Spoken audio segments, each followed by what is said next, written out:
we may not experience a consistent enough experience of being the awareness in the very beginning because of the fact that the thinking activity continues to pull our attention back to it over and over again. And so for somebody who's new at meditation, you may find that every time you sit, that you experience very little of the awareness of the breath at the belly, and you experience a lot of restlessness, you experience a lot of thinking, you may experience some emotional state, boredom.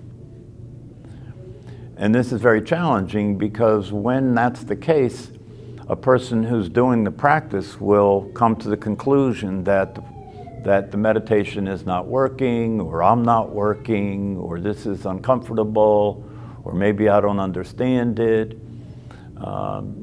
Especially if you have studied the teachings and you understand that the teachings speak about this experience of being awake, and this experience of being awake is sometimes called enlightenment, and this experience of being awake that is sometimes called enlightenment is spoken about to be a very desirable state, to experience, be able to experience a consistent state of happiness and well-being and peace and contentment.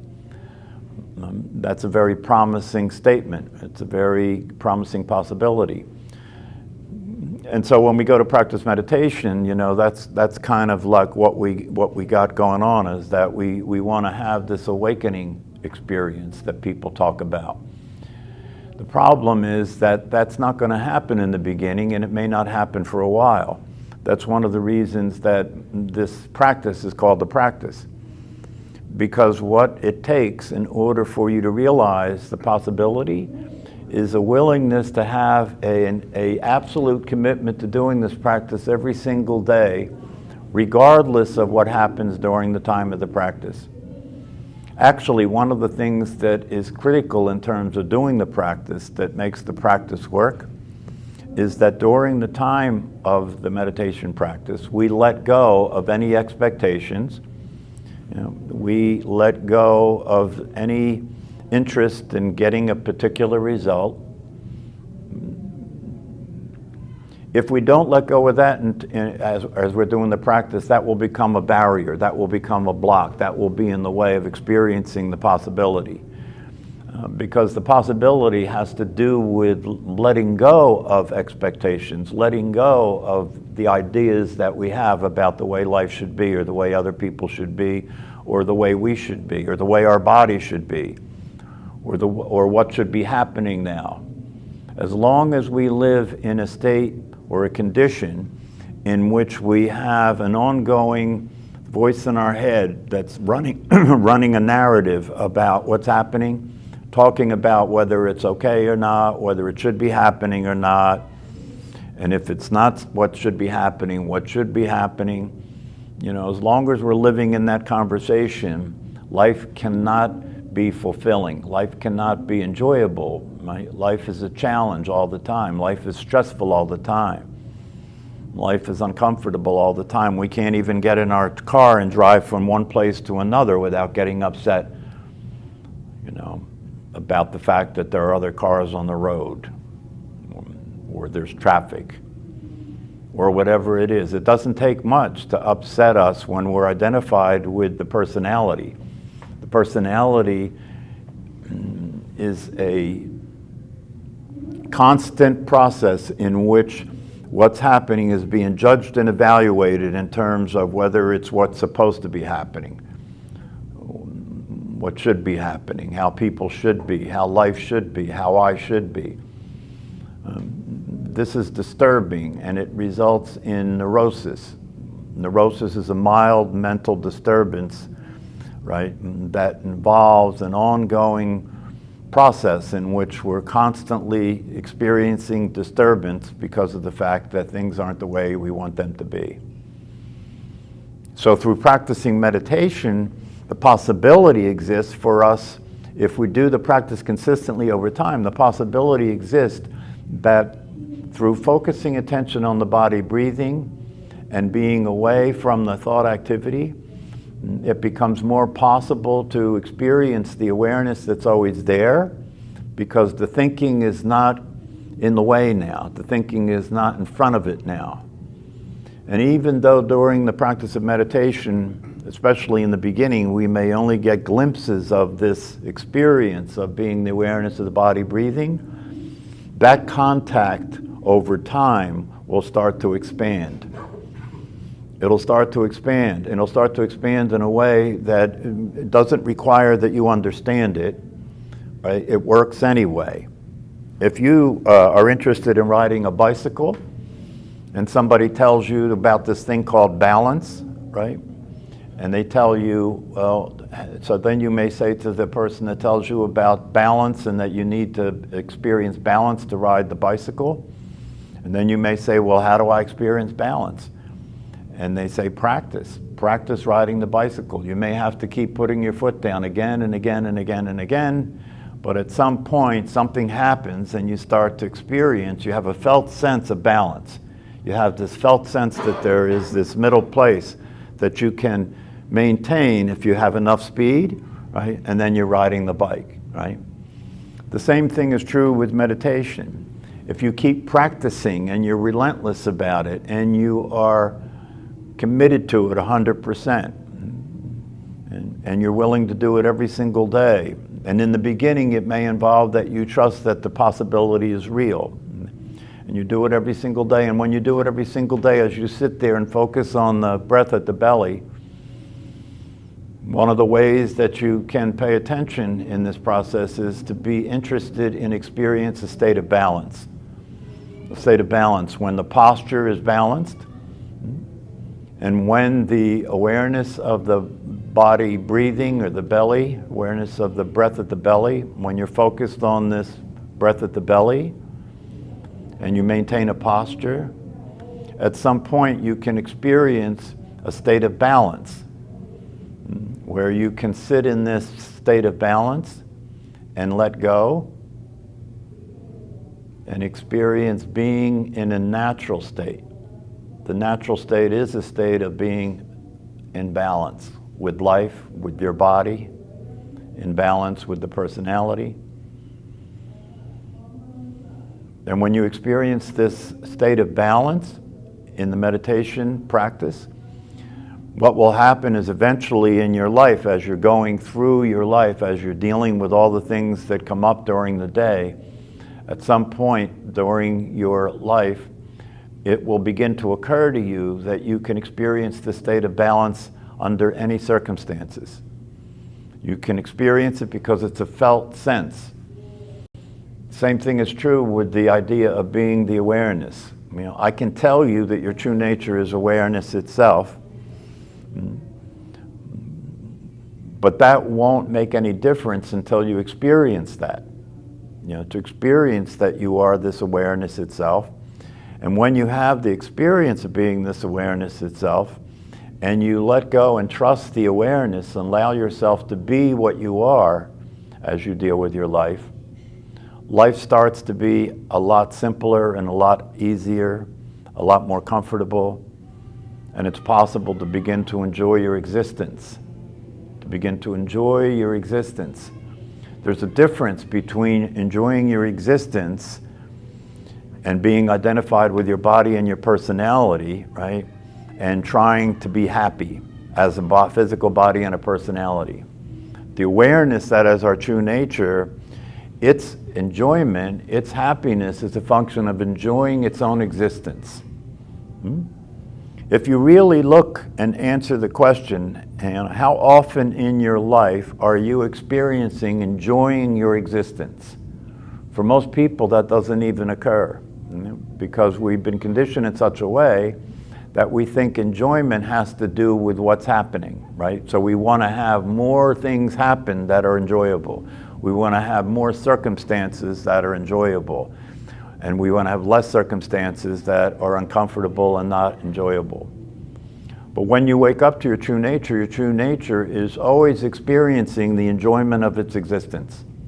This is called the ground of being. You know, the ground of being for your life is the enjoyment of your existence, and it's no longer dependent on the circumstances. So no matter what happens with the circumstances, you can maintain a balanced relationship with those circumstances because you're already enjoying your existence. You're already fulfilled. You're already feeling content because there's nothing more fulfilling, there's nothing more enjoyable than the experience of being alive itself. And this is something that is overlooked by almost all of humanity. The experience of being alive itself is not considered to be worth anything to most of humanity. We're pursuing what we can get out of life instead of experiencing, enjoying being alive.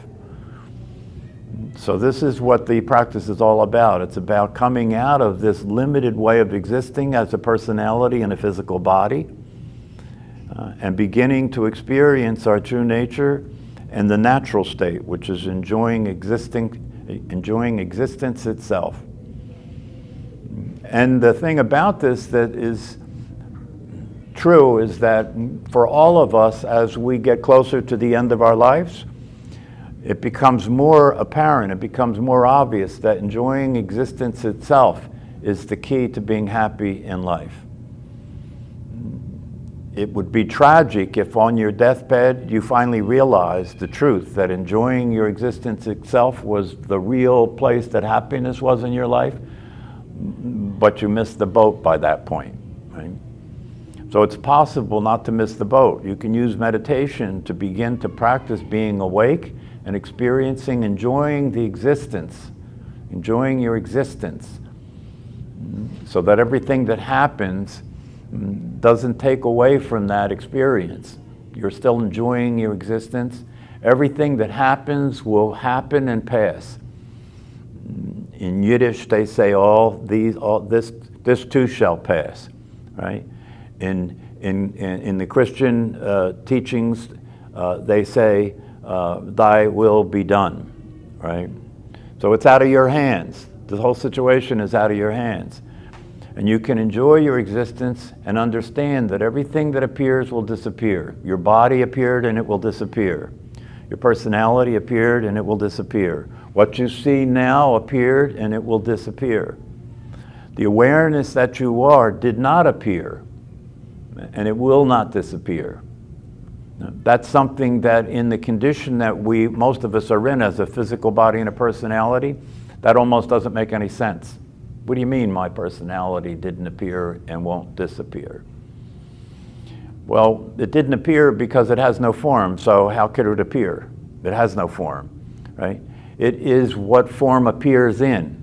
Awareness is what form appears in. Itself has no form, right? And therefore it didn't appear and it doesn't disappear. It is the only thing that remains constant. Everything else appears and disappears. So when you experience your true nature as the awareness, you have a place to be that's constant. You have a place to experience yourself that remains constant, remains balanced, remains relaxed, and remains content. That's hard to believe for the personality because the personality has been chasing that all along and hasn't found it, has not found it in a way that it can experience any consistent state of well-being. But the experience of the awareness itself is a consistent state of well-being. But you have to be willing to do the practice as long as it takes to come out of the condition you're in order to have that experience. And most human beings are unable to do that because the personality is a personality that has no tolerance, for a process that takes a long time. The personality wants what it wants now. So people who experience meditation, the people who practice meditation, it's often the case that they hear about the possibility that it is, and when they're sitting in meditation, they're waiting for that. When is it going to happen to me? I'm doing it. I'm waiting. Come on. When is it going to happen to me? Right? That's a foolish approach to practicing meditation because nothing is going to happen to you. What we're talking about here as your true nature has always existed as it is. It's not going to happen. It's already the case. And the practice of meditation is practicing coming out of a condition that is in the way of having that experience. And so it's going to take time, and it's going to take diligence, and it's going to take patience. And if you understand this is one of the reasons why the teachings are so important, right? Because when you listen to the teachings, not just what I say, but I highly recommend that you listen to other teachers. There are a lot of contemporary teachers of non-duality, and non-duality is the experience of your true nature. There are a lot of contemporary teachers of meditation. You should spend some time every day listening to some teaching or reading a little bit of a book about the teaching so you can get yourself into the world of the truth. These teachings are the world of the truth. As you move around in society and you move around in your life, that's not the world of the truth. That's the world of the illusion. That's the world of the lost souls. That's the world of people who consider themselves to be a physical body and a personality. And one of the reasons this process is challenging is because if you practice meditation every single day, and then you get up from the practice and you go into your life, you spend the rest of your day involved with people who are sleeping. You spend the rest of your day involved with people who believe they are a physical body and a personality, and they're behaving like that, and that behavior will have you fall into your personality and interact with other personalities the way personalities interact. And the way personalities interact, personalities are very committed to looking good, being in control, right? Not being dominated, right? Pursuing happiness, getting money, getting possessions, trying to avoid being uncomfortable. This is the life of all human beings. If you look at human beings, if you can be in the state of your actual awareness and you look at human beings, you will see what they're doing. They're all pursuing happiness. They're all trying to be happy. They're all trying to be happy, but the problem with trying to be happy when you're neurotic, right, is that you're resisting a lot of what's happening and trying to control a lot of what's happening and trying to avoid experiencing a lot of what's happening. So you become an addict. Personality is an addict. A personality is addicted to thinking, addicted to feeling good, isn't it? Personality is addicted to thinking, addicted to feeling good, addicting to get it what it wants, right? Addicting to avoid anything that's uncomfortable. And so it lives in that addiction. It lives in that addicted state. What gets up in the morning and pursues whatever it has figured out will provide happiness, which means getting more money, right? Getting the right relationship, having the right possessions, staying out of traffic, making sure that you're in control, making sure nobody's dominating you. This is where we spend all of our energy all day long, burning up energy, trying to be happy, trying to avoid being uncomfortable.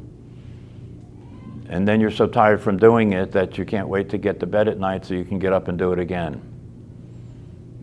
That's like, a living hell, really, right? So this possibility is a possibility of getting free from that experience and experiencing the beauty and the value and the fulfillment of experiencing being alive and living a human life. In the last 20 years, the brain science has demonstrated without any doubt that the brain changes in very dramatic ways in terms of its structure and function. And there's still a lot of research going on in terms of what happens if you practice meditation consistently every day. And they're doing research on monks, or they're doing research on people who practiced meditation for decades. And they're finding that their blood is different, their brain is different, their nervous system is different. One of the things that the teachers talk about is the fact that when you practice meditation consistently, what you're doing while you're practicing it is I talk about the word balance, right? One of the teachers, one of the Zen masters, talks about balance in terms of the autonomic nervous system. When we practice meditation consistently, the autonomic nervous system comes into a balanced state, right? Meaning that the two aspects of the autonomic nervous system, the sympathetic and asympathetic, come into a balanced state, right? The asympathetic is the tendency that the body has to be balanced, to be in a homeostasis, to be relaxed, right? The sympathetic aspect of it is the part of it that gets stimulated, right? Because it is involved in monitoring whether or not there's threats coming into the system. And so that's the aspect of the autonomic nervous system in which the fight or flight aspect exists. And one of the things that we know is that most human beings are existing in an imbalanced state all the time, and the imbalance is a matter of the fight or flight aspect of the autonomic nervous system being activated. Even if nothing's happening, right, the brain is in an alert state all the time, looking to see if any threats are coming, right? And so you're in this alert state all the time, being aware and being careful, monitoring what's happening in case anything is coming in your direction that could be threatening. And most of the time that the brain is doing that, it's not necessary.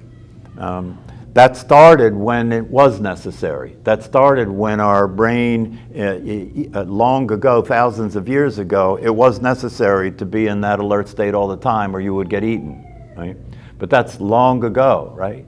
Now there is no threat like that, but the brain is still operating the same way. And so through practicing meditation, you were practicing bringing this autonomic nervous system into a balanced state. And when it's in a balanced state, you have more energy. The body has more energy to do what it can do naturally, to heal any issues that occur in the body, to have a stronger immune system, which is one of the things they have found in the research, that people that practice meditation every day have a stronger immune system. So the evidence is starting to pile up. We're still relatively new in terms of understanding how the brain functions and understanding how meditation works. But one of the things the ancient teachings tell us is that if you practice it every day, you will gradually come into a state of being instead of a thinking activity and start to experience a different life. Start to experience a life of contentment, satisfaction, well-being, and happiness. So that as things happen in your life, the way you relate to what's happening will be different than it would have been if you were just in the condition of being the personality. If you're just in the condition of the personality, life can be very upsetting. Situations can be very upsetting, right? If you identify with the body, there's going to be a lot of suffering in your life because this body is on a trajectory, right? It's on a trajectory where it will come to a place of maximum functioning and then it will start to decline, right? And there's no way out of that. That is going to happen. So if you identify with the body, that's what's going to happen to you. You will hit a peak and then you will decline and you will start to lose energy and the body will start to head towards its final conclusion, which is the death of the physical body. And one of the things that these teachings offer us, and again, this is something that from the personality's point of view, it's hard to believe, but one of these things these teachings offer us is that if you wake up and you experience yourself as the awareness, which is not physical, when the body dies, you don't die. In fact, one of the things the teachers say is that death is actually not real. And that which doesn't appear and doesn't disappear doesn't die. The body appears and it dies. The personality appears and it dies. The awareness, if you experience the awareness, you begin to experience something that's transcendental. It's not happening in time. It's only happening in the present moment. And this present moment is the truth. This present moment is eternity. And the awareness that we are is eternal. So as Muji used to say, you only have one life to live, and that life is forever. Yeah, it's hard to describe to somebody who's used to having the senses as a way of existing. It's hard to describe what awareness is like without having the senses to experience things, right? But the masters of these practices and teachings, they talk about death as leaving their body, right? They talk about death as leaving their body. So if you have a sufficient experience, if you have enough of a consistent experience of being the awareness itself, right, the fear of death just dissolves because it's clear to you that what you're experiencing is not physical, it's not the body. And therefore, when the death of the body comes, you can just relax and let go. It's a transition, it's not the end of anything. You know, Jesus Christ said that. He said, I offer you life everlasting. What do you think he was talking about? Yeah, I mean, if you understand that what this is all about, you realize the most important thing that you should do right now is die. And what I mean by die is let the personality be unreal. If you think the personality is real and you're being the personality, right? It's not real, so you can let it go. You can let that identity go at any time and allow yourself to stop thinking of yourself as a personality. That would be the death of the personality. And then you can continue to live your life and enjoy existing as the awareness itself. So I really encourage you to die as soon as possible. Die as soon as possible. Don't wait for the body to die. Let the personality die now so you can enjoy the rest of your life. I can't say anything more important than that.